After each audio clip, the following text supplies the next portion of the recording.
NCP এবং জামায়াতের জোট ঘোষিত হয়েছে গতকাল। নির্বাচনী সমঝোতা এভাবে তারা বলছেন।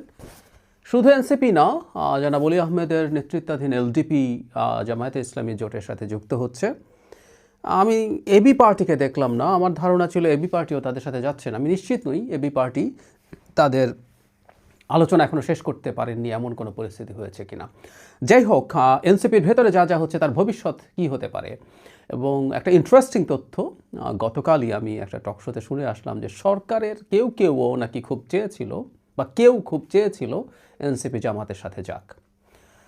কী ঘটলো আমরা দেখলাম। জামায়াতে ইসলামের পক্ষ থেকে একটা সংবাদ সম্মেলন করা হলো, সেখানে ঘোষণা দেওয়া হলো। এরপর এনসিপির পক্ষ থেকে জনাব নাহিদ ইসলাম, জনাব আক্তার হাসনাত আবদুল্লাহ তারা একটা সংবাদ সম্মেলনে আসেন এবং আক্তার এবং নাহিদ কথা বলেন।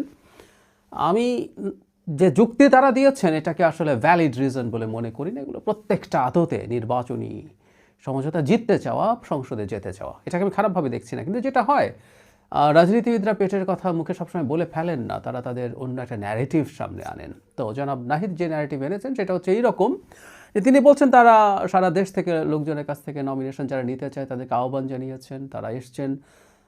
একটা পর্যায়ে তাদের তিনটা দল, আমরা জানি এবি পার্টি, এনসিপি এবং রাষ্ট্র সংস্কার আন্দোলন, এই তিনটা দল মিলে একটা গণতান্ত্রিক সংস্কার জোট নামে একটা জোট করেছিল, সংস্কারকে হাইলাইট করে। তার পরবর্তীতে উনি বলতে চাইছেন, ওনার বক্তব্য থেকেই আমি বলছি যে ওসমান হাদি যখন হত্যাকাণ্ডের শিকার হলেন তখন সব প্রেক্ষাপট পাল্টে গেল। নানা রকম সংশয়, এই বুলেট তাদের দিকে বা অন্য কারো দিকে আসতে পারে। এই প্রেক্ষাপটে তারা বলছেন যে নির্বাচনটা যেন সঠিক হয়, ঠিক হয় এবং প্রতিদ্বন্দ্বিতাপূর্ণ হয়। সে কারণেই তারা মনে করেছেন এই জোটটা করা দরকার। আই এম নট কনভিন্সড, একেবারেই নই।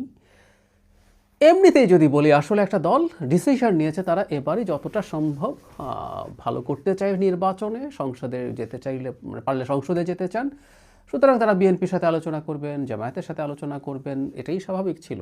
আসলে এই ন্যারেটিভটা তৈরি করতে হচ্ছে, কারণ হলো যতই হাস্যকর শোনাক, কারণ হচ্ছে তারা নয়া বন্দোবস্তের কথা বলছিলেন। তারা জামায়াতের বিরুদ্ধে আসলে খুবই খুবই টাফ কথাবার্তা বলছিলেন রিসেন্ট টাইমসে, খুবই টাফ কথাবার্তা। তাদের একাত্তরের ভূমিকা নিয়ে, তাদের ধর্মভিত্তিক ফ্যাসিবাদ নিয়ে গুরুত্বপূর্ণ নেতারা কথা বলেছেন। ইভেন জনাব নাহিদ ইসলাম বলছেন যে সংস্কারের ব্যাপারে বা জামায়াতে ইসলামী হোক, এনসিপির যারা এটার পক্ষে আছেন, এই নির্বাচনী সমঝোতার পক্ষে আছেন, তারা বলার চেষ্টা করছেন আসলে সংস্কারের মতো ইস্যুতে তাদের খুবই ঐক্যমত্য রয়েছে। আমরা নিশ্চয়ই ভুলে যাইনি যেদিন জুলাই সনদ স্বাক্ষরিত হয়, যেখানে এনসিপি যায়নি, সেখানে জামায়াতে ইসলামী যাওয়ার পর জনাব নাহিদ ইসলাম একটা স্টেটাস দিয়েছিলেন যেখানে খুব কঠোরভাবে এই সংস্কারের সব কিছু ধ্বংস করার জন্য তিনি জামায়াতকে দায়ী করেছিলেন।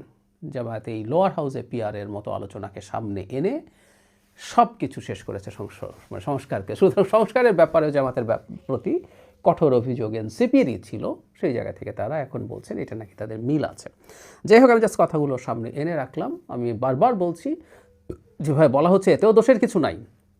সারা পৃথিবীতে এই ধরনের চর্চা কিন্তু আমাদের এই অঞ্চলে তো আছেই। আমরা ঠিক একেবারে সঠিক ভেতরে যে কথা আছে, যে কারণ আছে, সেটা তো বলবো না। প্রধান কারণ, আবারও বলছি, এনসিপি চায় এই নির্বাচনেই জিতে সংসদে যেতে। সেটার জন্য তারা বিএনপির সাথে আলোচনা করেছিল, ফলপ্রসূ হয় নাই। তারা এখন জামাতের সাথে গেছেন। কিন্তু এই যে জামাতের সাথে গেলেন, এটা নিয়ে খুব গুরুত্বপূর্ণ দুটো তথ্য একটু দিতে চাই। আর এটাও কথা বলবো যে এনসিপিকে ভেঙে নতুন কোনো দল হতে পারে কিনা সেটাও। আচ্ছা, জামাতের সাথে যাওয়া নিয়ে যদি বলি, সেটার খুব ইন্টারেস্টিং একটা অভিযোগ বলবো। আমি আঙ্গুল তুলেছেন ডক্টর তাসনুভা জাবিন, খুব দীর্ঘ একটা স্টেটাস দিয়েছেন। আমি আপনাদেরকে অনুরোধ করবো পুরো স্টেটাসটা একটু পড়ে ফেলবেন।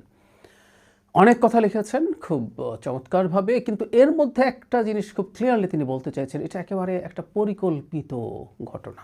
মানে এই যে যাবতীয় যা যা ঘটলো এতদিন ধরে, এনসিপি তৈরি হওয়া, এনসিপি এরপর যা করলো, যা করে এসে শেষ পর্যন্ত যেভাবে তারা জামাতের সাথে জোটে গেল, এটাকে তিনি পরিকল্পিত দাবি করছেন। অনেক কথাবার্তা আছে, অনেক অভিযোগ আছে। উনি এই দলটার সাথে শুরু থেকেই ছিলেন, সুতরাং বেশ কিছু অভিযোগ করেছেন।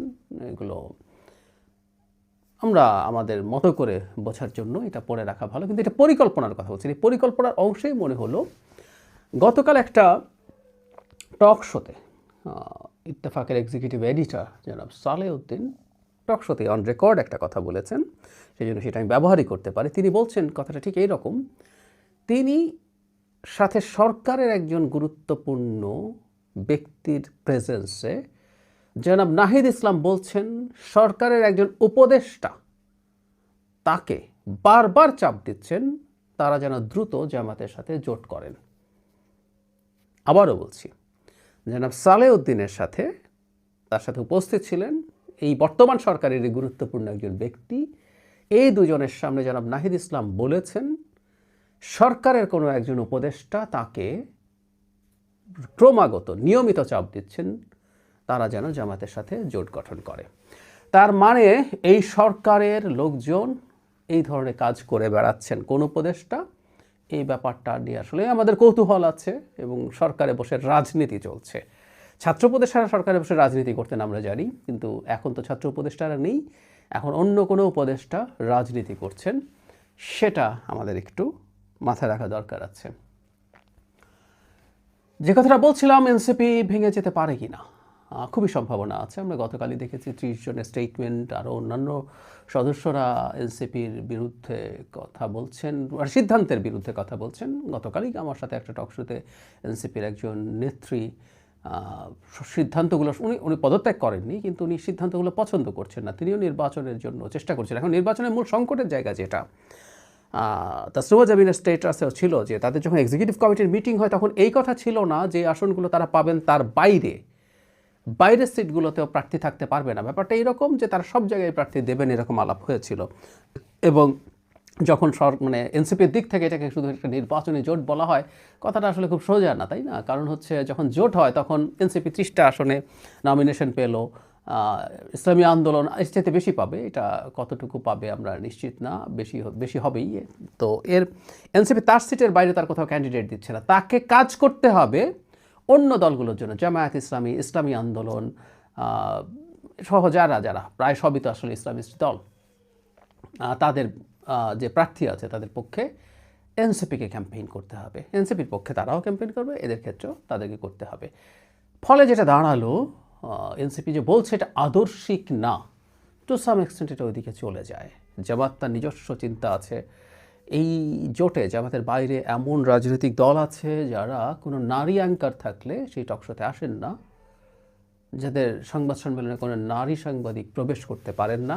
সো এনসিপিকে এখন এইসব প্রার্থীর পক্ষেও সেসব এলাকায় কাজ করতে হবে। তাহলে আমরা বুঝতে পারছি এটাকে এত হালকাভাবে দেখা ঠিক হবে না। যাই হোক, যেটা বলছিলাম ভেঙে পড়তে পারে কিনা, তার মানে যেটা দাঁড়ালো যে অনেকে তো নির্বাচন করতে চাইতেন, যে জামাত তাদেরকে ছাড় না দিল, এখন যেটা হতো সেটা হচ্ছে না, বেরিয়ে এসে কেউ স্বতন্ত্র নির্বাচন করছেন আর কেউ নির্বাচনই করছেন না। পরিস্থিতি এখন ওই জায়গায় চলে গেছে। তাসরিমা জাবিনের কথা বলছিলাম, তিনি পদত্যাগ করছেন, কিন্তু তিনি পরবর্তীতে স্ট্যাটাস দিয়ে জানিয়েছেন তার রাজনীতি কিন্তু শেষ না। একইভাবে যারা পদত্যাগ করবেনও, তাসলিম যারা কোনো দলে যাননি কিন্তু তিনি নির্বাচন করছেন, ভেরি মাচ পলিটিক্যাল অ্যাক্টিভিটি, এবং যারা বেরিয়ে আসবেন তারা একটা দল করতেও পারেন। যারা মাহফুজ আলম একটা স্ট্যাটাস দিয়েছেন, সেই স্ট্যাটাসের ভিত্তিতে আমরা এভাবে কথা বলতে পারি।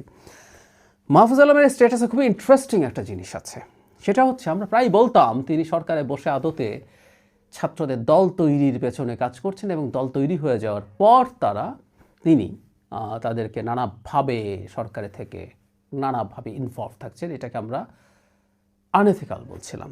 খেয়াল করি উনার স্ট্যাটাসে এটা আছে, নাগরিক কমিটি ও এনসিপি জুলাইয়ের গঠনমুখ সারির নেতৃত্বে সংগঠিত হয়েছিল। এ দুটি সংগঠনে আমার জুলাই সহযোদ্ধারা থাকায় গত 1.5 বছর, একটু মন দিয়ে শুনবেন, আমি চাহিবা মাত্র তাদেরকে পরামর্শ, নির্দেশনা এবং পলিসিগত জায়গায় সহযোগিতা করেছি। একদম ক্লিয়ারলি বলছেন উনি এই দল তৈরির পেছনে ক্রমাগত কাজ করে গেছেন, বহুবার বলেছি আমরা।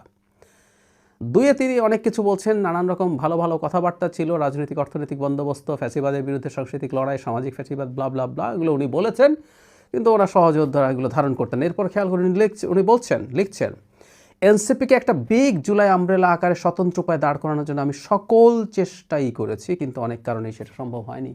এনসিপিকে দাঁড় করানোর চেষ্টা মাহফুজ আলম করছেন সরকারে বসে বসে।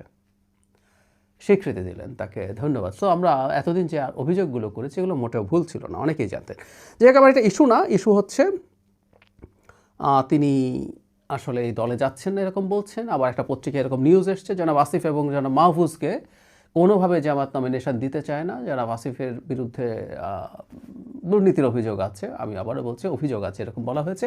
আর যারা মাহফুজ মওদুদিবাদের বিরুদ্ধে, জামাতের বিরুদ্ধে খুব টাফ কথাবার্তা বলেছেন এসব কারণে।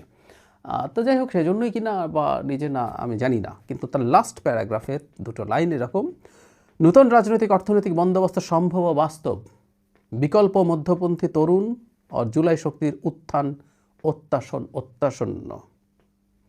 আগেও তিনি বলছেন এটা শেষ হয়ে যায়নি এদের সম্ভাবনা। তো তাহলে বিকল্প মধ্যপন্থী, আসলে এই জামাতের সাথে যাওয়ায় সবচেয়ে বেশি রিয়্যাক্ট করছেন এনসিপির মধ্যপন্থী এবং কিছু বামপন্থী মানুষ আছেন তারা আদতে শেষ পর্যন্ত কতদিন আর দলে থাকতে পারবেন আমি নিশ্চিত নই। কারণ আমি মনে করি এই জোটটা লম্বা হতে যাচ্ছে। এটা নির্বাচনী জোট বললেও, কারণ আগামী নির্বাচনে বিএনপি জিতছে, খুব কমফোর্টেবলি জিতবে।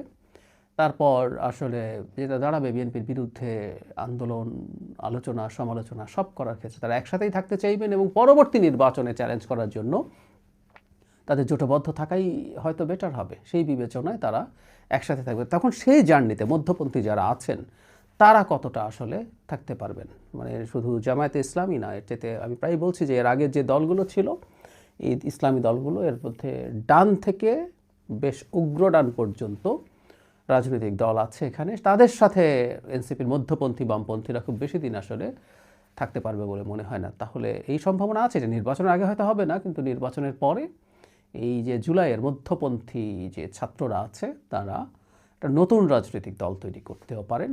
আর এনসিপির যে অংশটা এখানে থেকে যাবে, আমি মনে করি না এই অংশটা খুব বেশি থ্রাইভ করবে। এই অংশটা আসলে আস্তে আস্তে দুর্বল হয়ে পড়বে, দুর্বল হতে থাকবে। আমি গতকালের ভিডিওতে এটা বলার চেষ্টা করেছি।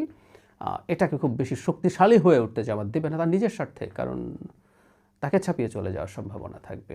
বরং জামাতের একটা যে সারাক্ষণ ধর্মীয় জোট, পুরোটাই একটা ধর্মীয় জোট, এটাকে বিএনপি বাইনারিতে কনভার্ট করে ফেলতে পারতো ইলেকশনে এনসিপিকে নেওয়ার মাধ্যমে, সেটা খানিকটা চাপা দেওয়া গেছে এবং ইন্টারন্যাশনাল কমিউনিটির সামনেও দেখানো যাবে যে এটা ঠিক সেই অর্থে ধর্মীয় দল বা ইসলামী দলের একটা জোট না, এর বাইরেও মধ্যপন্থী মধ্যডান দলটল আছে। এটার বেনিফিটটা তারা নিয়ে নিতে পারলো। সো জামাত গেইন করেছে, এনসিপির জন্য